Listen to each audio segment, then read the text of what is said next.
各位小朋友，你哋好啊！我係 Miss 花梨，你哋又叫做咩名啊？想問下各位小朋友，知唔知道點解我哋會慶祝復活節嘅？除咗有彩蛋、兔仔、朱古力，其實復活節係一個好重要、好感人嘅節日嚟㗎。今日 Miss 花梨講嘅故事叫做復活節的由來。喺故事開始之前，不如小朋友你哋估下復活節係關於邊個嘅故事？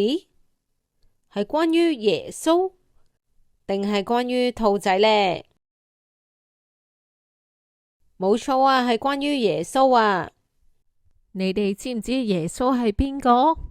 如果唔知嘅話，可以睇返 Miss 花梨之前嘅一條影片《聖誕節的由來》，咁你就會知道耶穌係邊個啦。耶穌係一個好溫柔、好有愛心嘅老師，佢成日都會教人要彼此相愛。彼此相愛嘅意思，即係話大家要互相關心、互相幫助。耶穌會醫好一啲有病嘅人，另外佢都會同一啲孤單嘅人傾偈。佢見到人哋受苦嘅話，都會主動去幫手。因為耶穌好有能力同埋好有愛心，所以好多人都鍾意耶穌，而且仲日日跟住佢，聽佢講唔同嘅道理。不過喺呢個時候，有一啲領袖就開始唔開心啦，因為佢哋覺得耶穌太受歡迎，所以就驚冇人聽佢哋講。於是嗰啲領袖就設計陷害耶穌，令到耶穌被釘十字架。最後耶穌就死咗喺十字架上面啦。當時有好多耶穌嘅朋友同埋跟隨者都覺得好傷心。佢哋將耶穌嘅屍體放咗入一個山窿度做墓穴，並且用一嚿好大嘅石頭封住個洞口。點不知3日之後，有幾個女人帶咗啲香料去墓穴，諗住探下耶穌。但係去到嘅時候，佢哋發現遮住墓穴嘅大石竟然被推開咗啊！而且墓穴仲係空嘅添。我哋望下嗰幾個女人嘅表情係點樣？係好開心定係好驚啊？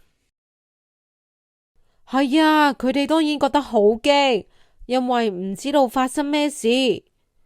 突然間有一個閃閃發光嘅天使出現咗啊！天使就話啦：唔使驚，耶穌已經復活咗啦。呢幾個女人聽到之後，都覺得好驚喜啊，而且好快將呢個消息話俾其他人聽。後來耶穌真係喺好多門徒嘅面前出現咗啊！耶穌微笑咁同大家講：唔好驚，我復活咗啦！記住要繼續去愛人、幫人，做一個有愛心嘅人。所以復活節就係紀念耶穌從死裏復活，係一個充滿希望、愛同埋新生命嘅日子。咁樣亦都解釋咗兔仔同埋蛋點解會同復活節有關，因為佢哋兩個都有象徵新生命、希望同埋重生嘅意思。兔仔係可以喺好短時間生好多 BB 嘅動物，象徵住新生命。而蛋就係生命嘅象徵，代表新嘅開始，所以兔仔就代表住生生不息，蛋就代表住生命嘅開始。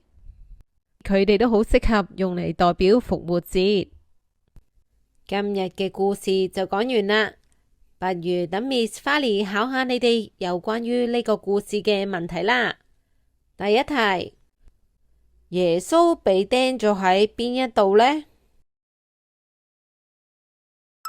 冇錯啊，耶穌係俾一啲宗教領袖陷害，然後就俾人釘咗喺十字架上面。第二題，想問下各位小朋友，記唔記得復活節係紀念邊一個復活㗎？係紀念兔仔，定係紀念耶穌呢？